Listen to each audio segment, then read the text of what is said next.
தசமபாகம் மற்றும் காணிக்கை. இந்த விஷயத்தில் அநேகருக்கு குழப்பங்கள் உண்டு, பயங்கள் உண்டு, இன்னும் பாவ உணர்வு உண்டு, இன்னும் கடவுளை நம்முடைய தசமபாகம் திருப்திப்படுத்துகிறதா என்ற சந்தேகமும் உண்டு. ஒவ்வொரு சுகவீனத்தின் போதும் தசமபாகத்தையும் காணிக்கையும் சரி செய்யும் பழக்கம் உண்டு. ஆகவே இவைகளிலிருந்து ஒரு தெளிவை பெற இன்று நாம் இந்த விஷயத்தை குறித்து ஆழமாக பரிசுத்த ஆவியானவருடைய துணையோடு கூட சிந்திக்க இருக்கிறோம். 2 கொரிந்தியர் 9:7 காணிக்கை செலுத்துவது தொடர்பாக நமது மனதில் வரும் வசனம். உற்சாகமாய் கொடுக்கிறவனிடத்தில் தேவன் பிரியமாய் இருக்கிறார். ஆகவே இந்த வசனம் எதன் அடிப்படையில் பவுலினால் சொல்லப்பட்டது என்பதை நாம் புரிந்து கொள்ள வேண்டும். பவுல் எருசலேமில் கஷ்டப்படுகிற விசுவாசிகளுக்கு சிறிது பணத்தை திரட்டி நான் தருவேன் என்று வாக்களிக்கிறார். ஆகவே கொரிந்து சபையில் உள்ள பணக்கார மக்களிடத்தில் அவர் நீங்கள் எவ்வளவு தர வேண்டும் என்று கேட்கிறார். அவர்களிடத்தில் ஒரு பிளட்ஜ் எழுதி வாங்குகிறார். ஆனால் காலம் கடந்தபோது அவர்கள் தாங்கள் எழுதி கொடுத்த வாக்களித்த அந்த பணத்தை கொடுக்கவில்லை. ஆகவே பவுல் ஒரு போராட்டத்திற்குள் வந்து விட்டார். எருசலேம் மக்களுக்கு வாக்கு கொடுத்திருக்கிறார். இங்கு வாக்கு கொடுத்த மக்கள் அந்த பணத்தை கொடுக்கவில்லை. ஒவ்வொரு ஃபண்ட் ரைசிங் பொழுதும் இப்படியான பிளட்ஜ் சேகரிக்கப்படுகிறது. நாமும் கொடுக்கிறோம். ஆனால் பிரியமானவர்களே, சமயம் வரும்போது திடீரென செலவு வந்து விடுகிறது. பிள்ளைகளுக்கு ஃபீஸ் கட்ட வேண்டும், அல்லது வேறு ஏதாவது ஒரு அவசர செலவு, சுகவீன செலவு, இப்படியாக ஏதாவது வந்துவிட்டபடியினால் நாம் எழுதி கொடுத்த வாக்கு கொடுத்த பணத்தை கொடுக்க முடிவதில்லை. அதுதான் இந்த கொரிந்து சபையில் உள்ள விசுவாசிகளுக்கும் ஏற்பட்டது. ஆகவே அவர்களை கர்த்தருக்குள்ளாக இருக்கிற அந்த மக்கள், அந்த எருசலேமில் கஷ்டப்படுகிற மக்களுக்கு உதவுவேன் என்று வாக்கு கொடுத்த அந்த மக்கள், அவர்களை உற்சாகப்படுத்தும் விதமாக பவுல் இந்த வார்த்தையை சொல்லுகிறார். உற்சாகமாய் கொடுக்கிறவனிடத்தில் தேவன் பிரியமாய் இருக்கிறார் என்று. தசமபாகம் செலுத்துவது தொடர்பாக மல்கியா 3:8 மனுஷன் தேவனை வஞ்சிக்கலாமா? நீங்களோ என்னை வஞ்சிக்கிறீர்கள். எதிலே உம்மை வஞ்சித்தோம் என்கிறீர்கள்? தசமபாகத்திலும் காணிக்கைகளிலும் தானே. ஆகவே இந்த வசனம் அநேகருடைய மனதில் தசமபாகம் செலுத்த ஒரு குற்ற உணர்வை தருகிறது, அல்லது செலுத்துவதற்கு ஒரு ஊன்றுகோலாக இருக்கிறது. இந்த வசனத்தினுடைய அடிப்படை என்னவென்றால், பழைய ஏற்பாட்டில் லேவியர்கள் தங்களுக்கென்று எதையும் வைத்து கொள்ளக்கூடாது. எந்த காணியாட்சியும் கிடையாது, என்ற நிலமும் கிடையாது. அவர்கள் பெயரில் எதையும் வாங்கக்கூடாது. ஏனெனில் தேவன் சொன்னார், நான் அவர்களுக்கு எல்லாமாயிருப்பேன். அவர்கள் என்னுடைய பலிபீடத்தில் பணிபுரிகிறார்கள். ஆசாரியர்களாக இந்த லேவியர்கள் பணிபுரிகிறார்கள். அவர்களுக்கு நான் எல்லாவற்றிற்கும் எல்லாமுமாய் இருப்பேன். ஆகவேதான் அவர் இந்த கட்டளையை பிறப்பிக்கிறார். தசமபாகம் 10 ஒரு பங்கை ஆலயத்தில் வந்து கொடுங்கள். அந்த 10 ஒரு பங்கில்தான் இந்த லேவியர்களின் குடும்பம் போஷிக்கப்பட்டது. ஆகவே இந்த 2 வசனங்களில் இன்று என்ன காரியம் நடக்கிறது என்பதை நாம் தொடர்ந்து பார்ப்போம். காணிக்கை சேகரிப்பவர்கள் இந்த வசனத்தை உற்சாகமாய் கொடுக்கிறவனிடத்தில் தேவன் பிரியமாயிருக்கிறார் என்ற வசனத்தை அடிக்கடி சொல்லுகிறார்கள். யோசிக்க வேண்டிய விஷயம் என்ன பிரியமானவர்களே? வெளியில் இருக்கிறவர்களிடத்தில், கிறிஸ்துவை அறியாதவர்களிடத்தில் சென்று கிறிஸ்து உங்களை நேசிக்கிறார் என்று சொல்லுகிறார்கள். இயேசு உங்களை நேசிக்கிறார். அதே மக்கள் சபையின் உள்ளோ அல்லது ஒரு பிரார்த்தனை கூட்டத்திற்குள்ளாக வந்து விட்ட பின்பு அவர்களிடத்தில் இந்த வசனம் சொல்லப்படுகிறது. வெளியில் இருந்த மக்கள் இயேசு என்னை நேசிக்கிறார் என்று வருத்தப்பட்டு பாரம் சுமக்கிறவர்களாயிருந்த அவர்கள் ஒரு சமாதானத்தை தேடிக்கொள்வோம் என்று வருகிறார்கள்.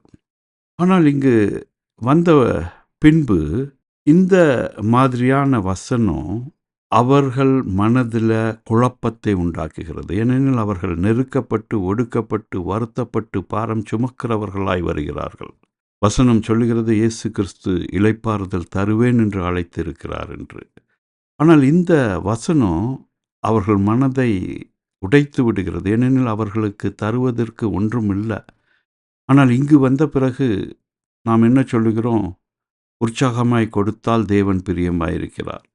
அவர்கள் வெளியில் இருக்கும்போது நாம் சொல்லுகிறோம், தேவன் உன்னிடத்தில் அன்பு கூறுகிறார் என்று. எப்படி முரண்பாடான காரியத்தை சத்துரு நம்மை செய்ய வைக்கிறான் என்று யோசித்து பார்ப்போம் பிரியமானவர்களே. அதே போல தசம பாகத்தில் அந்த வசனம் இன்று நமது வழக்கத்தில் இருக்கிறதா என்று பார்த்தால் கிடையாது. அப்போஸ்தலர் 4ஆம் அதிகாரம் கடைசி பகுதியில் ஒரு லேவி தன்னுடைய காணியாட்சியை விற்று பேதுருவின் பாதப்படியில் பணத்தை வைப்பதை நாம் பார்க்கிறோம். வாங்குகிறவனாயிருந்த லேவி கொடுக்கிறவனாய் மாறிவிட்ட இந்த நிலைமையில் இன்னும் லேவியருக்கு கொடு, ஊழியர்களுக்கு கொடு, தசமபாகம் அவர்களுடையது, அதை திருடாதே என்று சொல்லி மக்களை வற்புறுத்தி பயமுறுத்தி தசமபாகத்தை பெறுவது சரியா தவறா பிரியமானவர்களா? அந்த காலத்தில் அது தேவைப்பட்டது. இந்த காலத்தில் எந்த ஊழியக்காரரிடத்தில் என்ன இல்லை? எல்லோரும் தங்கள் பெயரில் வீடு வைத்திருக்கிறார்கள், வாகனம் வைத்திருக்கிறார்கள், பெரிய பெரிய ஸ்தாபனங்களை தங்கள் பெயரில் ஸ்தாபித்திருக்கிறார்கள். அவர்களிடத்தில் என்ன இல்லை? அவர்களுக்கு தசம பாகம் தேவையா? அடுத்தது, இந்த தசம பாகத்தை கர்த்தர் விரும்புகிறாரா? நமது காணிக்கையை தேவன் விரும்புகிறாரா? இதனால் நாம் தேவனை பிரியப்படுத்த முடியுமா? சிந்திக்க வேண்டிய விஷயம் பிரியமானவர்களே. இன்னும் அதிகமாக பயன்படுத்தப்படுகிற ஒரு வசனம், அநேகரிடத்தில் அனனியா சஃபரியா எவ்வாறு மரித்தார்கள் என்பதை கூறி, அவர்கள் சிறிது பணத்தை தேவனுக்கு கொடுக்காமல் மறைத்து வைத்தபடியினால தேவன் கோபமுற்று அவர்களை அடித்தார், அவர்கள் மரித்து போனார்கள் என்று சொல்லி, நீங்கள் எதையும் மறைக்கக்கூடாது, அவர்களை பயமுறுத்துகிற காரியமும் இந்த நாட்களில் நிலவி வருகிறது. அநேக சபைகளில், அநேக ஸ்தாபனங்களில் அவர்கள் அங்கத்தினர்களாகும்போது அவர்களுடைய சேலரி ஸ்லிப்பையும் அட்டாச் பண்ண வேண்டிய சூழ்நிலை வந்திருக்கிறது. ஏனெனில் சேலரி ஸ்லிப், இன்னும் அவர்களுடைய சொத்து விவரங்கள், இவைகளை தெரிவிக்க அந்த அப்ளிகேஷனில் காலம் இருக்கிறது. ஏனெனில் இதை வைத்து அவர்கள் தசம பாகம் அவர்கள் எவ்வளவு கொடுக்க வேண்டும் என்பதை தீர்மானித்து விடுவார்கள். அவருடைய சொத்து விவரங்களை வைத்து தேவை ஏற்படும் போது ஃபண்ட்ரைசிங் தருணத்தில் யாரிடத்தில் எவ்வளவு கேட்க முடியும் என்பதை தீர்மானம் செய்வார்கள். ஆனால் பேதுரு அனனியா சஃபரியா இடத்துல எந்த ஒரு சேல் அக்ரிமெண்ட்டையோ இல்லை எவ்வளவுக்கு விற்றீர்கள் என்ற ரிசிப்டையோ கேட்கவில்லை. இது பரிசுத்த ஆவியானவருடைய செயல். பரிசுத்த ஆவியானவருக்கு கொடுக்க வேண்டியதை கொடுக்கவில்லை என்பதினால கோபமுற்றாரா? அவர்களுடைய பணம் தேவனுக்கு தேவைப்பட்டதா? பிரியமானவர்களே, தேவனுக்கு நம்முடைய பணம் தேவையில்லை, தேவனுக்கு நாம் தேவை. ஆகவே இன்றைய நாளில் கிருபையின் காலங்களில் நாம் இருக்கிறோம்.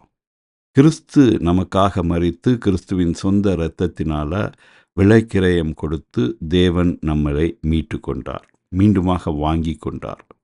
ஆகவே 10 பங்கு அல்ல, 100% நாம் அவருடையவர்கள். நாம் அவருடைய பிள்ளைகள் என்று சொல்லுவோம் என்றால் நாம் 100% அவருடையவர்கள். ஆகவே இந்த 10% பழைய பேச்சு.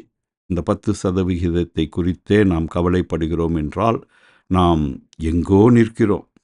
இன்னும் நாம் பிரயாணப்பட வேண்டிய தூரம் வெகு தூரம்.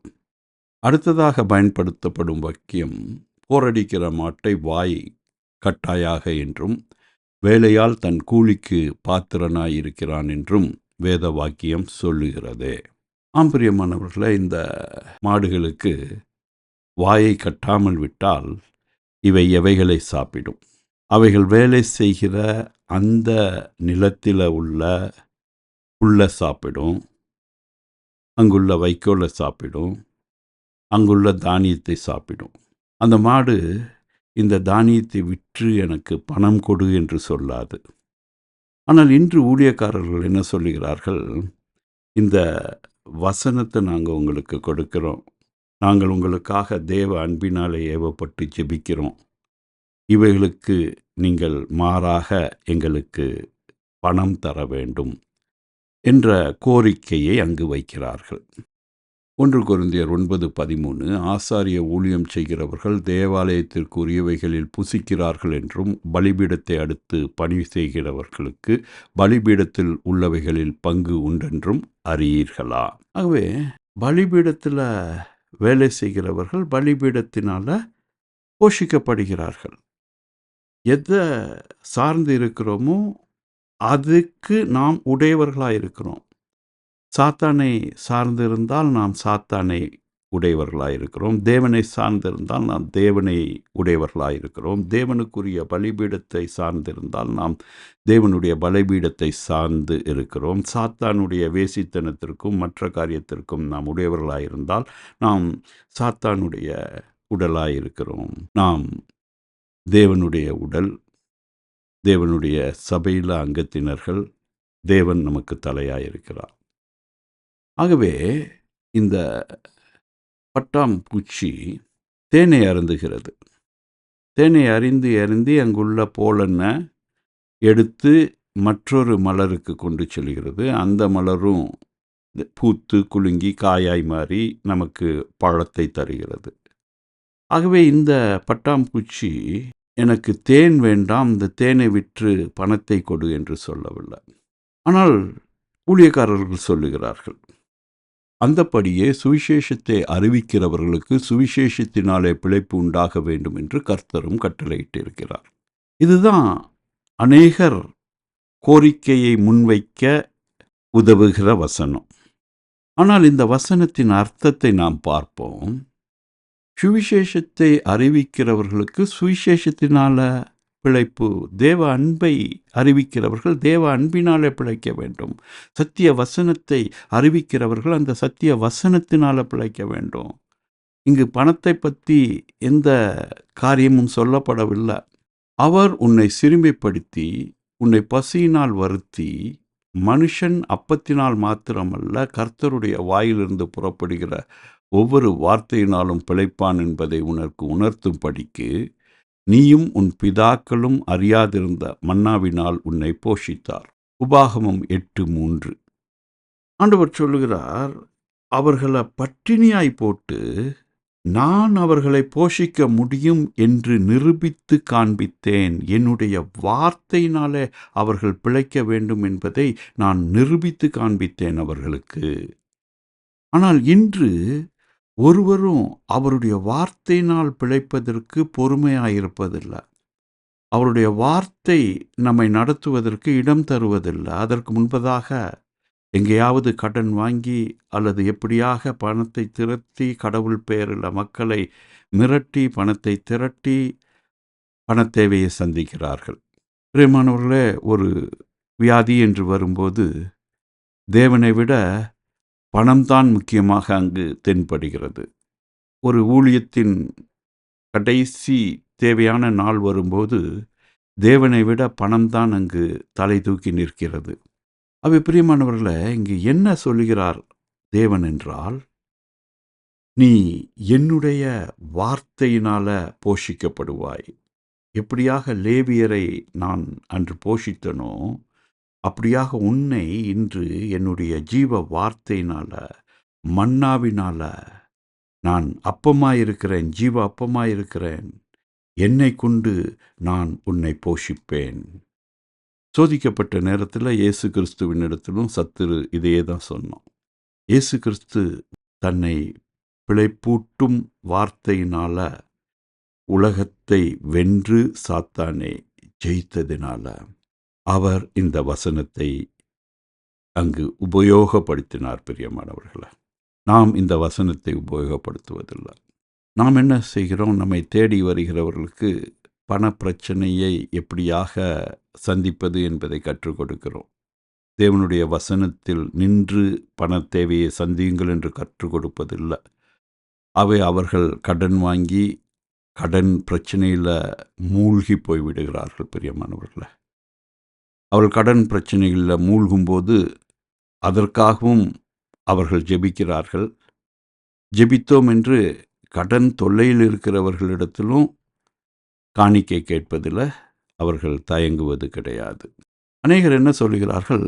இயேசு கிறிஸ்துவுக்கே பணம் தேவைப்பட்டது. யூதாஸ்காரியோத் பணப்பையை வைத்திருந்தார். இயேசு கிறிஸ்துவின் ஊழியத்திற்கு பணம் சேகரிக்கப்பட்டது. பணம் அங்கு சேகரிக்கப்பட்டதா அல்லது அந்த சீஷர்கள் ஏதாவது வேலை செய்து சேமிப்பு அதில் வைத்தார்களா? இதை பற்றிய விவரம் வேதத்தில் கிடையாது. இயேசு கிறிஸ்து ஒரு முறை ஒரு நாணயத்தை காண்பிக்க சொன்னார். அதில் யாருடைய சொரூபம் இருக்கிறது என்றார். எல்லோரும் ராயனுடைய சொரூபம் என்றார்கள். அப்பொழுது அவர் சொன்னார், ராயனுடையதை ராயனுக்கு கொடு, தேவனுடையதை தேவனுக்கு கொடு. நாம் தேவனுடைய சாயலில் அவருடைய சொரூபத்தில் படைக்கப்பட்டிருக்கிறோம். அவை நாம் அவருடையவர்கள். கடவுள் பணத்தை படைக்கவில்லை. பிரியமானவர்களே, பணத்தை படைத்தவனுக்கு பணம், பணத்தை படைக்கிற அரசாங்கத்திற்கு பணம் தேவை. நாம் அவருடைய சாயலில் இருக்கிறோம். நாம் அவருடையவர்கள். இன்னொரு முறை பேதுருக்கு வரி பணம் கட்ட பணம் தேவைப்பட்டது. அப்பொழுது இயேசு கிறிஸ்து சொன்னார், போய் ஒரு மீனை பிடி, அதன் வாயில் இருக்கிற அந்த நாணயத்தை எடுத்து வரி பணத்தை கட்டு என்றார். ஆகவே இயேசு கிறிஸ்து பணத்தை கையாளவில்லை. பணத்தை சார்ந்து அவர் ஊழியம் செய்யவில்லை என்பதை நிரூபிக்க ஒரு முறை 5000 புருஷர்களும் அவர்களோடு சேர்ந்த ஸ்திரீகளும் பிள்ளைகளும் வந்தபோது அவர் சீஷர்களை நோக்கி கேட்டார், இவர்களுக்கு நீங்கள் போஜனம் ஏற்பாடு செய்யுங்கள் என்று. அப்பொழுது பிலிப்பு சொன்னார், நம்மிடத்தில் இருக்கிற 200 காசுகள், தினார்கள், அவைகளை செலவு செய்தால் கூட இவர்களை திருப்திப்படுத்த முடியாது. ஆகவே அங்கு இயேசு கிறிஸ்து தன்னுடைய ஜீவ வார்த்தையினால எப்படி மக்களை போஷிக்க அவர் வல்லவராயிருக்கிறார் என்பதை காண்பிக்க விரும்பினார். ஆனால் சீஷர்களோ பணப்பையை சார்ந்து அதில் பழகியவர்களாக, பணத்தை குறித்து பேசுகிறவர்களாக காணப்படுகிறார்கள். இன்றும் ஊழியத்தை செய்கிறவர்கள் அநேகர் பணத்தை குறித்தே பேசுகிறார்கள், பணத்தை குறித்தே கவலையாயிருக்கிறார்கள்.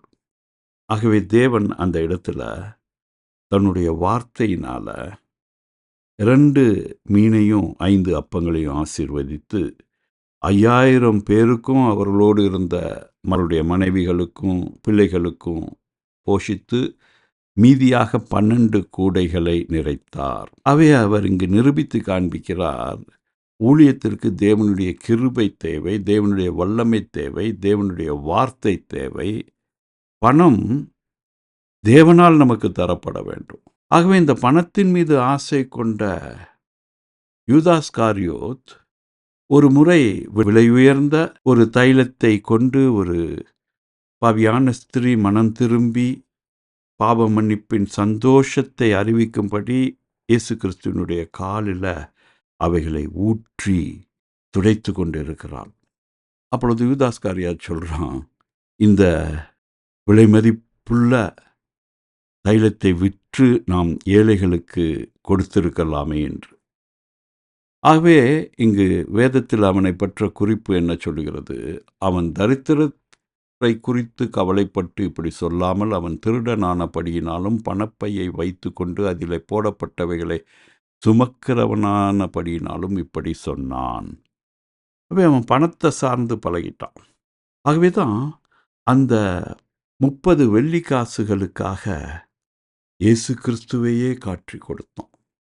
இன்றைக்கும் பணத்துக்காக தேவ ஊழியத்தையே விற்று போடுகிற அநேக தாசர்கள் உண்டு பிரியமானவர்களே.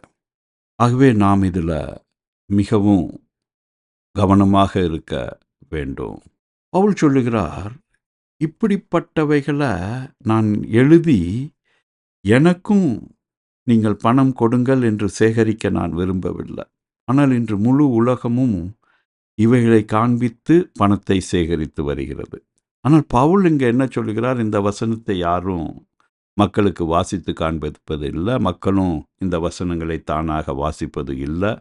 அவர் என்ன சொல்லுகிறார்? இவைகளை நான் எழுதுகிறதும் இல்லை. என் மேன்மை பாராட்டலை ஒருவன் அபத்தமாக்குறதை பார்க்கிலும் சாகிறது எனக்கு நலமாயிருக்கும். இப்படி எனக்கும் நீங்கள் பணம் கொடுங்கள் என்பதற்காக நான் இதை எழுதவில்லை. அதைவிட நான் சாகிறது மேன்மையாக இருக்கும். அதை ஒரு அவமானமாக கருதுகிறார். ஆனால் இன்று அநேகர்களுக்கு இப்படி அநேக பணத்தை திரட்டி பெரிய பெரிய இடங்களை வாங்கி ஏழை மக்களின் பணத்தினால் அநேக காரியங்களை அவர்கள் ஸ்தாபித்து கடைசியாக அவர்கள் சொல்லுகிறது என்ன? தேவன் எங்களுக்கு தந்தார். அவர்களுக்கு இது அவமானமாக இல்லை, அது அவர்களுக்கு மதிப்பை தருகிறதா இருக்கிறது. ஆனால் பவுலுக்கு அது அவமானமாய் காணப்பட்டது. அப்படி கையேந்தி ஊழியம் செய்வதை பார்க்கிலும் சாகிறது எனக்கு நலமாயிருக்கும் என்று அவர் தெளிவாக சொல்லுகிறார். நீதிமொழிகள் 23:23 சொல்கிறது, சத்தியத்தை வாங்கு, அதை விற்காதே. அப்படியே ஞானத்தையும் உபதேசத்தையும் புத்தியையும் வாங்கு. இயேசு கிறிஸ்துவின் பாதப்படியிலே உட்கார்ந்து அவருடைய வசனத்தை நாம் உட்கொள்ளுகிறவர்களாக இருக்க வேண்டும். அவருடைய ஞானத்தை கிரகிக்கிறவர்களாக இருக்க வேண்டும். அவருடைய உபதேசத்தையும் அவருடைய புத்தியையும் சேகரித்து வைக்கிறவர்களாக இருக்க வேண்டும். சிறிதளவு ஞானம் கிடைத்தவுடனே, சிறிதளவு அபிஷேகம் கிடைத்தவுடனே, சிறிதளவு பரிசுத்த ஆவியானவர் அவர்கள் மூலமாக செயல்பட்டவுடனே அதை மக்கள் விற்க தொடங்கி விடுகிறார்கள் பிரியமானவர்களே. ஆகவேதான் சாமுவேல் சொல்லுகிறார், கர்த்தருடைய சத்தத்திற்கு கீழ்ப்படுகிறதை பார்க்கிலும் சர்வாங்க தகனங்களும் பலிகளும் கர்த்தருக்கு பிரியமாயிருக்கிறோமோ. பலியை பார்க்கிலும் கீழ்ப்படிதலும் ஆட்டுக்கடாக்களின் நினத்தை பார்க்கிலும் செவி கொடுத்தலும் உத்தமம். ஆகவே கீழ்ப்படிதலே உத்தமம். கீழ்ப்படியாமையினால்தான் பாவம் இந்த உலகத்திற்கு வந்தது. ஆகவே ஆண்டவருடைய சத்தத்திற்கு கீழ்ப்படிவதே முக்கியம். கீழ்ப்படியாமல் ஆண்டவருக்கு நான் தசம பாகத்தை செலுத்துகிறேன், காணிக்கையை செலுத்துகிறேன், பெரிய தொகையை தேவைப்படும் போது ஊழியத்திற்கு தருகிறேன் என்று சொல்லி கீழ்ப்படியாமல், வசனத்திற்கு கீழ்ப்படியாமல் இருப்பது ஆண்டவருக்கு பிரியமில்லை. ஆண்டவருக்கு நாம் பணத்தை கொடுத்து அவரை திருப்திப்படுத்த முடியாது. இந்த தசம பாகத்தினாலும் காணிக்கைகளினாலும் நம்முடைய பணத்தினாலும் அவர் திருப்திப்படுவது இல்லை பிரியமானவர்களை. அநேகர் நினைக்கிறார்கள் நாம் திருப்திப்படுத்தி விட்டோம். தேவாதி தேவனை, சர்வ வல்லமுள்ள தேவனை, இந்த உலகத்தை படைத்தவரை நம்முடைய சொற்ப பணத்தினால நாம் திருப்திப்படுத்தி விட்டோம் என்று அநேகர் இருமாப்பாயிருக்கிறார்கள். சாமுவேல் மட்டுமல்ல, இயேசு கிறிஸ்துவே இந்த உலகத்திற்கு வரும்போது தேவன் பலியையும் காணிக்கையும் விரும்பவில்லை என்ற சத்தியத்தை சொல்லிக்கொண்டே வந்தார் என்று எபிரேயருக்கு கடிதத்தை எழுதின ஆசிரியர் இங்கு எழுதி வைத்திருக்கிறார். இயேசு கிறிஸ்து சொல்கிறார், எனக்கு ஒரு சரீரத்தை தேவன் உண்டு பண்ணினார்.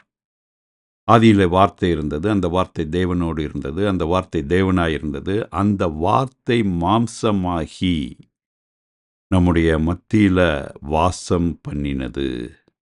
அப்பொழுது தேவனுக்கு ஏற்ற மகிமையை நாங்கள் கண்டோம் என்று யோவான் எழுதி வைத்திருக்கிறார்.